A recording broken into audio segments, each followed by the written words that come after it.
Hi.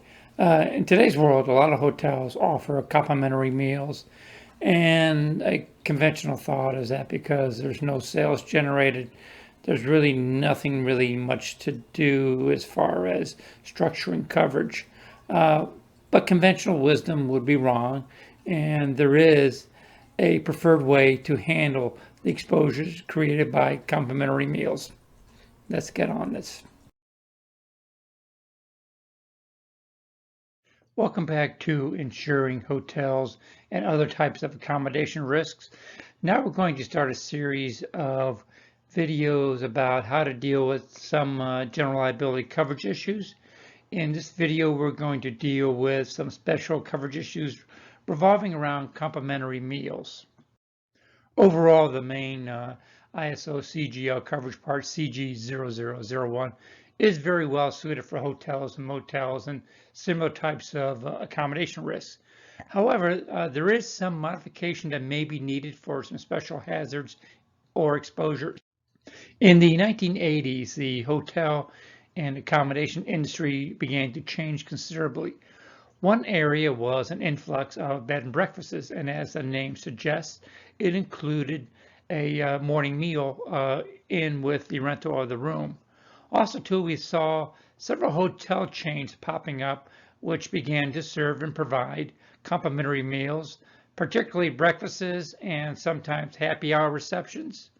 Now, the conventional wisdom was that there was no charge for serving, therefore there shouldn't be any modification to the policy needed.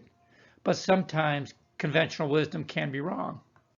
Policy language in the CG 0001 forced claims regarding food and beverages to fall within the premises and operations hazards and consequently apply against the general aggregate. The products and completed operations hazard always required that the product leave the premises.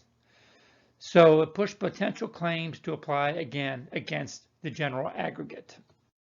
Policies that cover restaurants modify policy language to redefine products completed operations. They utilize a form numbered CG 2407 titled Products Completed Operations Hazard Redefined. And it redefines products and completed operations so that there is coverage for any BI or PD damage that occurs on premises from products completed operations exposures, as long as the insured relinquishes control over the product to the customer. That means they put the plate on the table. Here's a look at the ISO's form CG 2407. You'll notice down in the lower right-hand corner that the products completed operations hazard has a new definition, and it includes all BI and PD that arises from your products if the BI or PD occurs after you relinquish possession of those products. Again, at a restaurant or at a complimentary breakfast bar, that means the plate gets put on the table, basically. There's two ways to actually make sure CG 2407 gets put on the policy. The simplest way is to simply add a restaurant class on an if any basis. Anytime you add one of the restaurant classes, that automatically triggers attaching CG 2407, and it automatically adds products and completed operations aggregate. Or you could actually directly add the CG 2407 to the policy, but that would also require that you endorse to include a products and completed operations aggregate to the declarations. I want to take a moment to quickly recap the points of this video. And the first is that complimentary meals require some special handling, even though they do not generate any sales.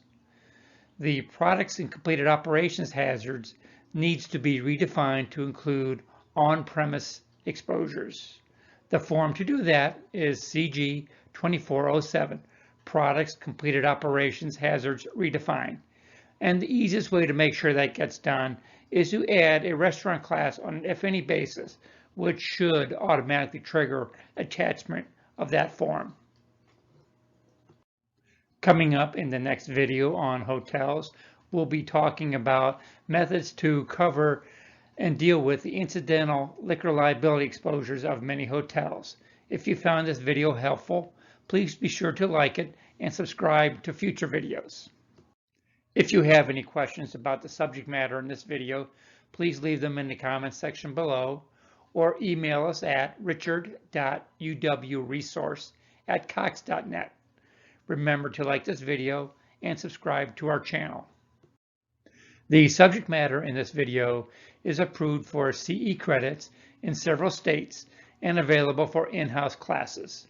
If you are interested in scheduling an in-house class with Underwriters Resource, please contact us via email at richard.uwresource@cox.net. Thank you.